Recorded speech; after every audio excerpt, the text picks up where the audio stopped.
War, as you know, is an economic incentive for these countries. Wars and conflicts, they increase demand for weapons, technology, and military services. And when the International Monetary Fund gives money to a country, it's also a signal to the markets, to financial institutions, to international banks that we are giving money to them. So, in case they come to you for borrowing, you should have no problem. Military industry or private industry is something that is going to get thicker and thicker. Some of the countries which cannot afford to fight a war are helped by the defense or the arms lobbies, so to speak. China is providing debt to Pakistan, knowing full well that Pakistan may or may not be able to repay this debt. They'll take land as collateral, which is very strategic land bordering Indian territories. During the recent India-Pakistan war, did this question bother you? How can Pakistan sustain a war? A country in such a crippled economic state, surviving on loans from countries and IMFs of the world, can they even sustain a war? You would be surprised, but the answer in most cases would have been a yes. And that is the scenario for any armed conflict or war in the world, no matter how poor the country is. Consider the Ukraine-Russia war, which has been ongoing since mid-2022. Ukraine as a country and as an economy is very small compared to Russia. Ukraine's economy is almost dying, but the war is being sustained. Or forget big wars. Take small conflicts across the world. As per Geneva Academy, Faculty of Law from University of Geneva, there are currently 45 ongoing armed conflicts in the Middle East and North Africa, 35 in Africa, 7 armed conflicts in Europe, 6 armed conflicts in Latin America, while 19 armed conflicts in Asia. Now all these conflicts need arms, small and big. Have you ever wondered how terrorists, drug lords, illegal organizations, mafias, factional groups or rebel groups in countries which have been declared illegal by most countries end up acquiring the most sophisticated and modern weaponry, much better than militaries of many countries? The answer, ladies and gentlemen, is finance and military-industrial complexes. A lot of people spoke to us off the record for this deep dive report, ladies and gentlemen. Hello, my name is Abhinav Trivedi and you watching Mint's Deep Dive.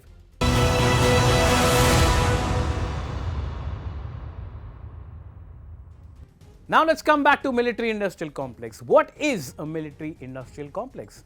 The term military-industrial complex refers to the close relationship between a nation's military, the defense industry which supplies ammunitions to it, and the government policy makers, all seen as a powerful vested interest that influences public policy on defense and wars. The conventional understanding of military industrial complex, or MIC, as we understand, largely exists in the West, especially in the United States. At its core, military industrial complex consists of military establishment, that is the three services: Army, Navy, Air Force. In other countries, you have other services like the Marine Corps, and you have the Defense Department. Secondly, you have the defense contractors, the big companies, and then you also have defense officials, government officials, and elected lawmakers who fund and regulate wars.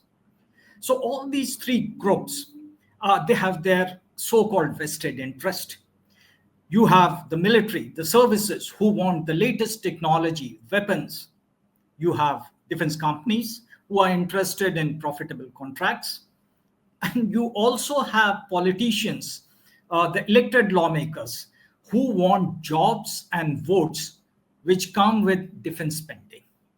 So all these three constituent actually combine to form an ecosystem that is commonly known as military industrial complex. You see, wars, as we have known them till now, ladies and gentlemen, or have heard about them or seen them in movies or books, has changed.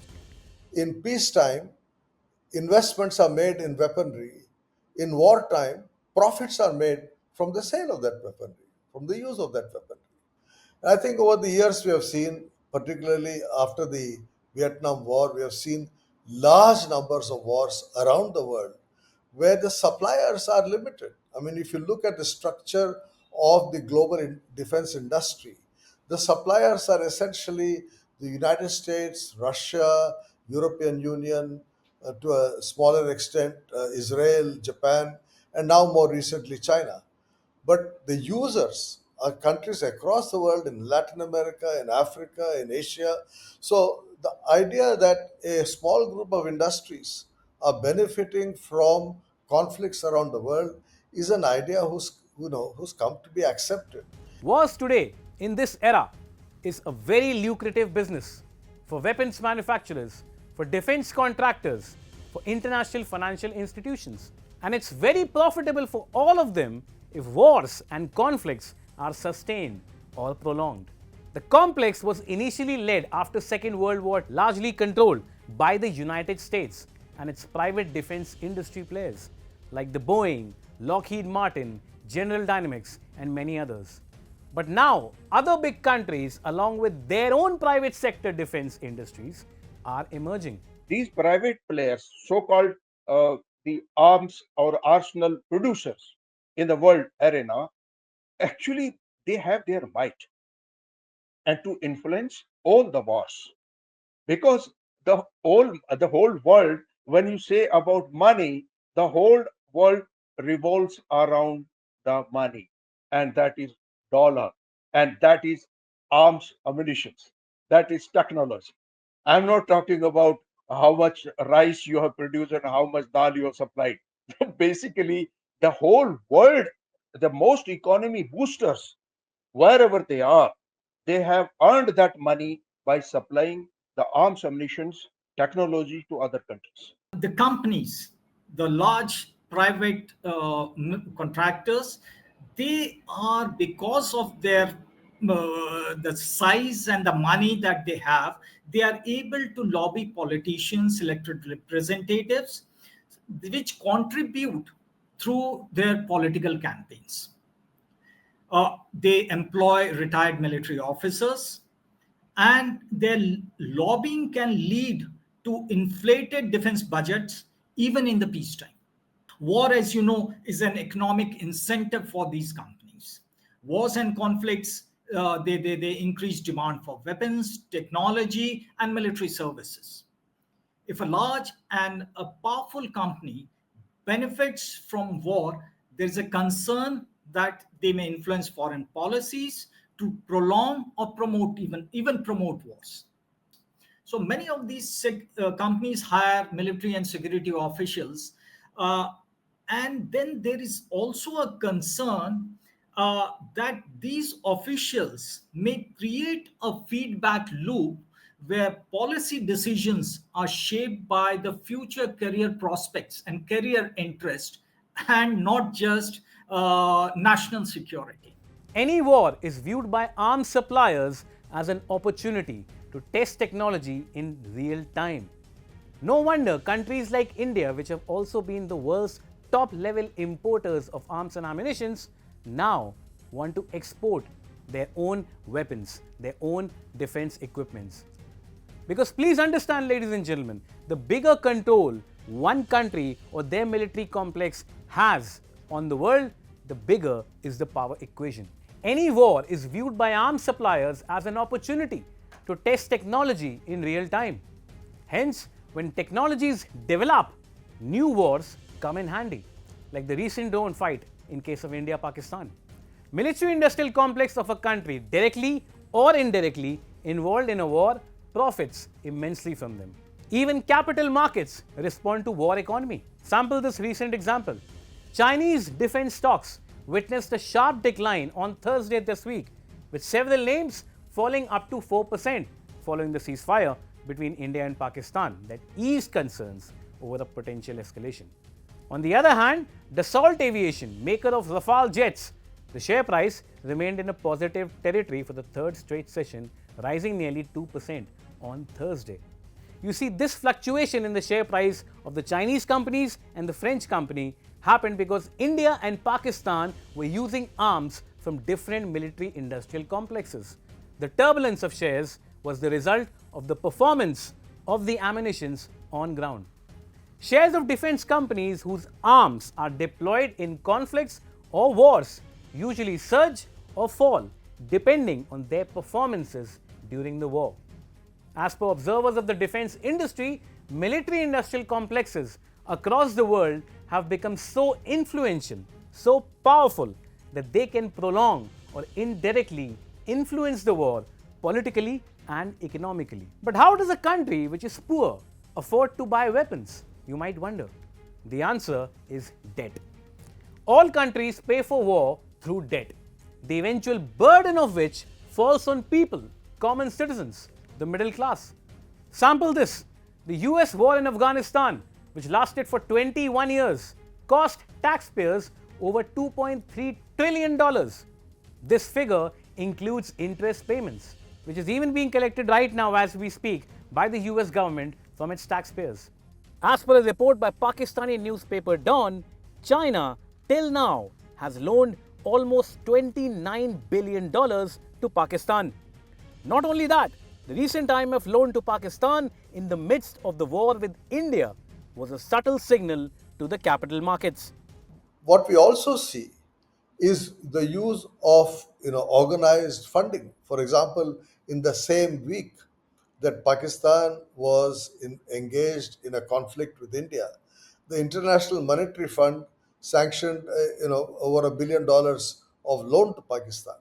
Now that's an assurance being given to Pakistan, and when the International Monetary Fund gives money to a country, it's also a signal to the markets, to financial institutions, to international banks, that here is a sovereign that is credit worthy, that we are giving money to them. So in case they come to you for borrowing, you should have no problem. Some of the countries which cannot afford to fight a war are also kind of nudged or helped by the defense or the arms lobbies, so to speak, saying that we will fund your arms acquisition, we will fund all of these. So we have seen this play out in almost lots of war situations globally.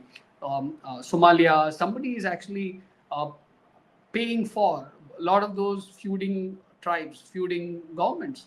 So it is that lobby which pays for it. But I always say this, that citizens pay for war and citizens are the victims of war as well. China has been investing in Pakistan for a very long time, and that is mainly because of two reasons. It's because of its strategic location, which is bordering India, its connectivity to the Arabian Sea, and especially for small countries which are developing, be it Sri Lanka, be it Pakistan.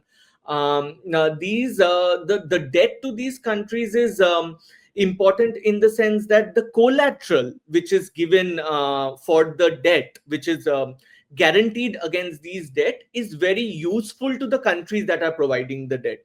So for example, if China is providing debt to Pakistan knowing full well that Pakistan may or may not be able to repay this debt, there are they'll take land as collateral, which is very strategic land bordering the Indian territories, becoming a very good mechanism where you can come across as a economic hegemon by providing desperate funds, but in return asking for collateral, which is quite dangerous in the long run. Now, debt, which eventually creates more money into the ecosystem, will eventually be paid by ordinary citizens in form of taxes or other forms of cess or even inflation. The outlook of war has changed.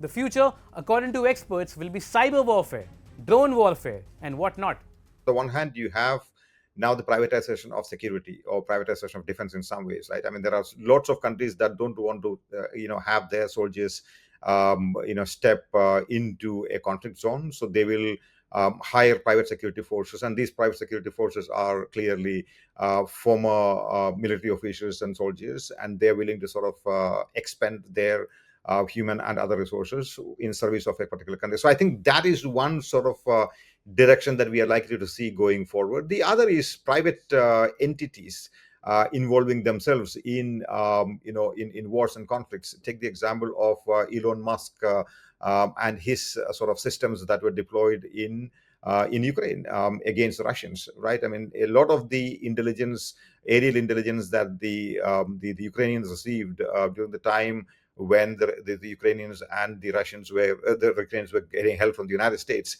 in a more robust manner, was thanks to the private individual called Elon Musk. AI coming in, and AI being something that is not really under control of the governments anymore internationally. You're going to see private individuals, private sector, private firms taking a lead in AI and its military applications. So I think the relationship between wars and let's say military industry or private industry is something that is going to get thicker and thicker. So in the future, I don't need to destabilize by necessarily throwing a missile. I can destabilize you with a biowarfare. I can destabilize you with cyber. I can destabilize you with false narrative. Even fake news can become a great weaponry against a nation. Or if I get access to, let's say, health records of a large set of population, and if I can give a fake medicine narrative into the market, that population is going to fall sick over a large period of time. I mean, under sort of bio or pharma weapons. So all of these already commercially available. The conversation is, how do we keep constantly fighting back? But where does this place us, ladies and gentlemen, the middle class? Economics of war is such that eventually the middle class or the common citizens across the world end up paying for wars. So next time, whenever there is a possibility of war or there has been an escalation in the world, you shouldn't ask, can it happen? But rather try exploring till how long will this sustain and who eventually is profiting from all this. See you next time on the next episode of Mint Deep Dive.